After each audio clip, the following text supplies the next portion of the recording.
Plus, for your protein, for the absorption of protein, the gut microbiome is the key. If you have a good gut microbial environment, you can absorb your protein a lot more efficiently. Which breakfast is better for longevity? Japanese versus European. That's something I'm going to talk about today, so stick around. Hi, my name is Hachiaki Takamiya. I am the author of Ikigai Biohacking and Live Wiser, Not Smarter. So today, I'll be talking about breakfast for longevity fast. So what is breakfast for longevity? Is it different from regular breakfast? And I'll be comparing regular Japanese breakfast and regular European breakfast. And I'll be comparing Shizenha Japanese breakfast. Shizenha means naturalist, naturalist Japanese breakfast, and naturalist European breakfast. And finally, what I eat for breakfast. So please watch the video until the end. Okay, so do you eat breakfast? Some of you may practice intermittent fasting and you might skip breakfast. In that case, breakfast is not important for you. I used to practice intermittent fasting too, but from this spring, I started eating breakfast. This is because of protein intake. So I used to think RDA was enough. This 0.8 grams per kilogram of body weight was sufficient. And I could meet that with just 2 meals a day, lunch and dinner. However, recently, many experts are saying you need more, like 1.2 grams per kilogram of body weight or 1.6 grams per kilogram of body weight if you are older individuals. And I am 62 years old, so I am using this 1.6 grams per kilogram of body weight now. I weigh about 60 kilograms, so that means I need about 96 grams of protein per day. And then just 2 meals a day not enough for me. Therefore, I need to have breakfast. Also, the importance of breakfast from the perspective of circadian rhythm, more and more, many people think it is critical to have breakfast to align yourself with a circadian clock. And it is better to absorb protein before 10 a.m. So it is better to absorb protein for breakfast. But by the way, this is during the warm season based on circadian rhythms. So I have breakfast during the warm season, but in the wintertime, I skip breakfast. So what you eat for breakfast becomes a critical question. Now, obviously, because I want to increase my protein intake, I started having breakfast. That means protein-rich breakfast. That's a critical factor. But for longevity, protein is not the only thing. Muscle mass is not the only thing for longevity. You need other factors too. And gut health is very important. If you want to stay healthy into old age, you need to work on your gut health. Especially for breakfast, because you're breaking your fast. Now, I stopped intermittent fasting, but I still practice 14-hour fast because I eat between 9 a.m. and 7 p.m. So I have a 14-hour fasting window. So breakfast for me is breaking that 14-hour fasting. Therefore, what you feed to your gut microbiome is important. Plus, for your protein, for the absorption of protein, the gut microbiome is the key. If you have a good gut microbial environment, you can absorb your protein a lot more efficiently. But if you have a bad gut microbial environment, then absorption becomes inefficient. Therefore, if you're fixated upon protein and not working on your gut health, it is a pointless. And lastly, I pay attention to nutrition for bones. Well, when you talk about longevity, everything is important. Your heart health, your brain health, everything is, well, even eye health too. But, I don't want to, cover everything because that will be too much information. So here, I want to pay attention to the bones because bone and muscles are related. It is critical. Plus, I exercise in the morning. And I recommend that you exercise in the morning too. Um, Especially doing some kind of jogging or walking is a great way to exercise in the morning because you can do outdoor. That means you can absorb the morning sunlight. You can you can have the morning sunlight exposure at the same time. And walking or jogging are weight bearing exercise and they are good for the bones. And because you train your bones, you want to observe nutrition for your bones as well in your breakfast. Therefore, longevity breakfast is protein-rich nutrition for gut health and nutrition for bones. Okay, let's break it down. What are the nutrition for gut health? First things is prebiotics, which means fiber and oligosaccharides. You know about fiber, right? So today I'll just cover a few foods that contain high oligosaccharides, which are onions, bananas, soybeans, and milk. Um, Next one is probiotics. Uh, Probiotics are basically beneficial bacteria such as bifidobacteria, lactic acid bacteria, natto bacteria, which are in fermented foods like yogurt, kimchi, sauerkraut, and natto. And then finally, postbiotics. Postbiotics are short chain fatty acids, which are produced within your gut. So it's not something you can absorb from outside. It has to be created in your gut. To increase short chain fatty acid in your gut, you need to create that gut environment.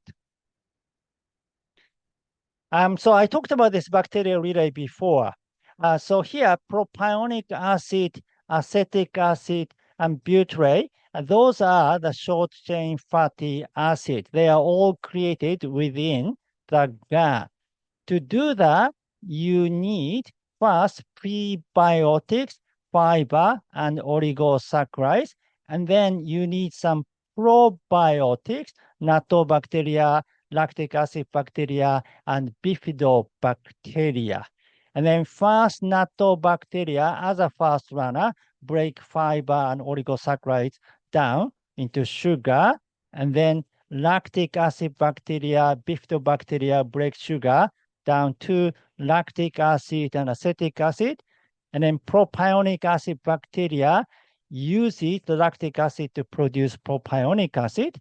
And then butyrate producing bacteria uses acetic acid to produce butyrate. So you want to create this kind of environment in your gut so that short chain fatty acids are created. Okay, so what is the nutrition for bone health? Of course, calcium, vitamin D, vitamin K2, and magnesium.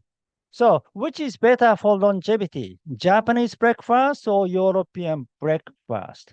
Now, what is Japanese breakfast? You probably don't know what Japanese breakfast is.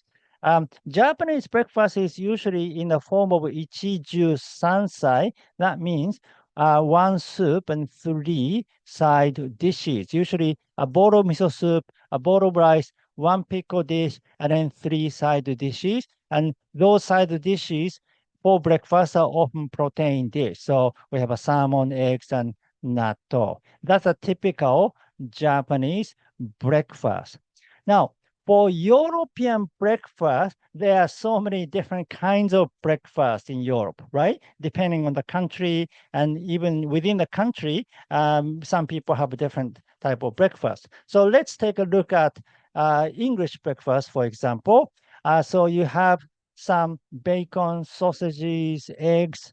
So it is pretty protein rich, yet both bacon and sausages are processed meat. And then not much fiber. I mean, a little bit of beans and bread, but if it's a white bread, it doesn't have much fiber. If it's brown, if it's a whole wheat bread, that might be better.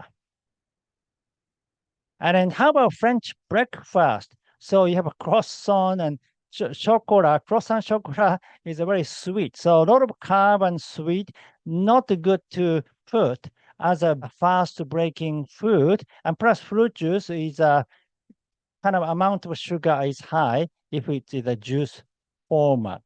Okay, so what about Shizenha European breakfast, naturalist European breakfast? Actually, my impression of European breakfast is Shizenha breakfast because first, when I went to England, I went to Emerson College, which is a Steiner's college. And then in Emerson College, there were many Europeans, I mean, the continental Europeans, such as Germans, Scandinavians, French, Italians, and so on. And there are some English people too, but also quite a few American students there. So it was pretty international, but mostly European centered. And because of the Steiner's influence, there was strong influence from the continental European culture. And then, so we had this yogurt muesli for breakfast, which I think Steiner considered to be a complete breakfast or, completely nutritionally balanced. So today I'd like to use this breakfast as the European model. And so what about the Japanese Shizenha breakfast? Japanese Shizenha breakfast is pretty similar to regular Japanese breakfast, except the rice. So instead of white rice, you can have brown rice. This one is a fermented brown rice, but regular brown rice is okay too. Okay, so let's look at the Shizenha Japanese breakfast first. So we have eggs and salmon and natto. Those are very protein rich. And then, so how about prebiotics? We have, so natto, soybeans is prebiotics, and then some vegetables, brown rice, azuki beans, those are all prebiotics, and then some, vegetables here, and then seaweed too, both nori and wakame. How about probiotics? So we have a natto bacteria and lactic acid bacteria from pickles. And how about nutrition for bones? Got vitamin D from the salmon and some calcium and vitamin K2 from natto and magnesium from seaweed. So it is pretty balanced breakfast. Only drawback would be maybe too much salt because salmon's got salt and miso soup's got salt. You put soy sauce here and there, so and pickles got salt too. So it can be a little too much salt. So you need to decrease the amount of salt you use when you prepare Japanese breakfast. How about yogurt muesli?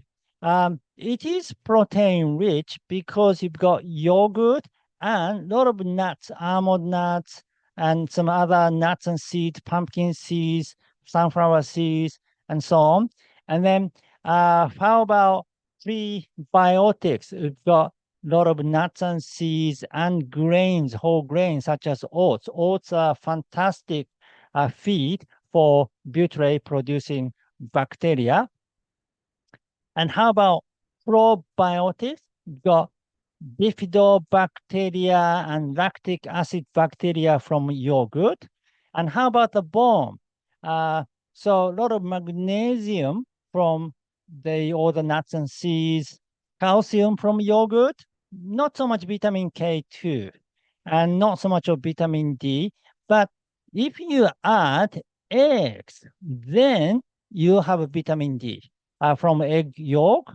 And in fact, not many people just have muesli for breakfast, right? It is pretty common to have eggs with your muesli. So let's say this would be your breakfast, then this is perfect. You have vitamin D plus more protein. That means it becomes truly protein-rich breakfast.